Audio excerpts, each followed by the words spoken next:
Hi everybody, Jason Klum of the Comedy on Vinyl podcast. All 2017, I'm listening to a comedy album a day. You can watch the full video at youtube.com/comedy on vinyl. You can subscribe to the podcast on iTunes. Follow us at Comedy on Vinyl anywhere you can follow things. So I'm playing catch up, as I've been mentioning, and I decided to do two. I wanted to do three, but I just don't have the time. I will do the third shortly because it is in theme with some stuff I've been doing the last couple weeks. But I did want to do two that were related, but were not by the same artist. I've got a lot of Alan Sherman to burn through, okay? And I picked Alan Sherman's My Son the Celebrity because I wanted to pick one where clearly he was making fun of his station, and I didn't realize it was already his second album, so that's even funnier. The irony of course, sophomore albums don't tend to do all that well necessarily, and, he could go anywhere after his second album, and he knows that. But it's cute, it's got him, it's got some servants on there, which he insists are his own. Don't know, don't really care. It's typical Alan Sherman, as you guess. It's song parodies with shoehorned in Jewish references or obscure historical references. I honestly really appreciate his shoehorning in this because he shoehorns in Benjamin Disraeli. If you don't know who he is, you find out in the song, and it's just funny because of how it's a parody of Won't You Come Home, Bill Bailey. Any kind of a forced rhyme like that, I always find funny. I do feel like it's one of those late night writing sessions where you're like, what rhymes with Bill Bailey? Good, or the other way around. Disraeli, that rhymes with Bill Bailey.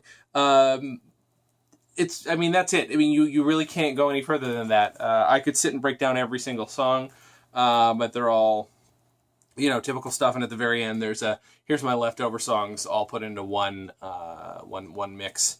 And they're fun. They're all very fun. They're all Alan Sherman stuff. They're always funny. And I enjoy, a good reference to Jewish culture. Not being a Jewish person myself, but enjoying when they are worked into pop culture because, you grow up with a lot of that. And then it's kind of fun to see one of the first guys to break through, the comedy charts, the pop charts in general with Jewish humor. And it's fun. So there you go. There's Alan Sherman's My Son the Celebrity, 1962. 1963 is Stan Ross, written with Bob Arbogast, My Son the Copycat. It's a fantastic cover. And Bob Ross wrote for Batman, among other things. He also wrote there's a 45 he wrote with Bob Arbogast, who he co-wrote with this, called Chaos Parts 1 and 2. That was a satire of top 40 stuff. Back in the, I think, late 50s. I want to say it's about 50s. It was either 56 or 58. And that got pulled from the airwaves, apparently, immediately. It sold really well and then got pulled from the airwaves, I guess, when record companies found out that they were satirizing top 40 stuff, which is weird to me because Stan Freberg was doing that, and I don't know that Stan Freberg was ever banned from the air. That said, I want to find, but if I have to listen to it online, I want to find Chaos Parts 1 and 2 and listen to it and get a better idea of why it might have been banned. I don't know at this point because the stuff online is vague. You have to then listen to the thing yourself and then put yourself in the mindset of people selling music at the time. This one I really, really enjoy. This is, as you might guess, a parody of parodies. This is a parody of an Alan Sherman album. It's the same exact thing. It is the same exact thing. I don't know if I enjoy the songs more because they're parodying and that's incredibly meta, or if I just enjoy his, I might have said Bob Ross earlier. I hope I didn't stand because it's with Bob Arbogast.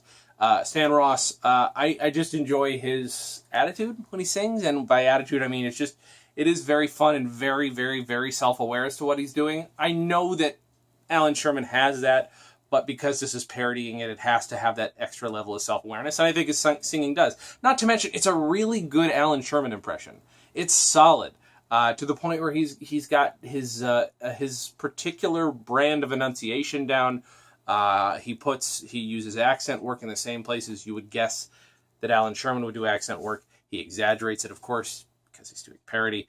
The back is interesting, and I'm assuming this is actually a gag, because those two songs that are switched around, that is not hand-drawn in. That is printed on it. I am assuming that this is a gag intended there, but it also could have been a last-minute correction that's like, well, this is funny, we'll do this in red. But that seems like an extra expense at the time. So I don't know. I want to know if I missed a reference as to why those two would be switched. And then I missed a reference. I also like when I can look on the back and figure out what what's the parody he's going to do? Because I'm trying to see here. If I look at the back of Alan Sherman's of this one, "Won't You Come Home, Disraeli" is the one that stood out. And I'm like, okay, I was waiting for it. This one has a number that I guess I could have guessed, but "Washing Gefilte" is the one that is that going to be "Waltzing Matilda"? And yes, it absolutely was. And it's also got a song on the back, on the second half called "Leftovers." Leftovers, same kind of thing. A group of supposedly leftover parody songs, just the way Alan Sherman would do. I just really like this again, because it feels extra self-aware, and it's very meta, and that's kind of great for the time, 1963. It's a lot of fun, and it's only 2 records into Alan Sherman's oeuvre. I've heard different things about why My Son the Copycat was made, but since I couldn't find anything about that online, and I haven't read about that in any of my the comedy record, the Goldmine Comedy Guide, etc., I don't necessarily want to repeat them because I don't know for sure, but I'd heard things about like the two of them maybe not getting along or having the best relationship. Maybe they didn't even know each other, but you hear things through different people. I know so many people who collect albums. The stories are it's just a tornado of stories around each different album. I guarantee of one of the people I know who collects albums, they'll have a story. One of them will have a story about my other albums. So I don't know. Yeah, that's it. Those were a ton of fun to do. I hope to do My Son the President next, which is another Alan Sherman style thing, but it's also about the president. So it's also a First Family parody type of thing. I don't know the details of it, to be honest. So it should be. That's another thing real quick. Speaking of the First Family, there's a song on here called Let's Call Up AT&T and Protest to the President March, which I think is making fun of the fact that not long before this album came out, touch-tone dialing had been introduced, and just making fun of how complicated it sounds, and the whole joke is let's go protest to the president, and the way he refers to the president is interesting.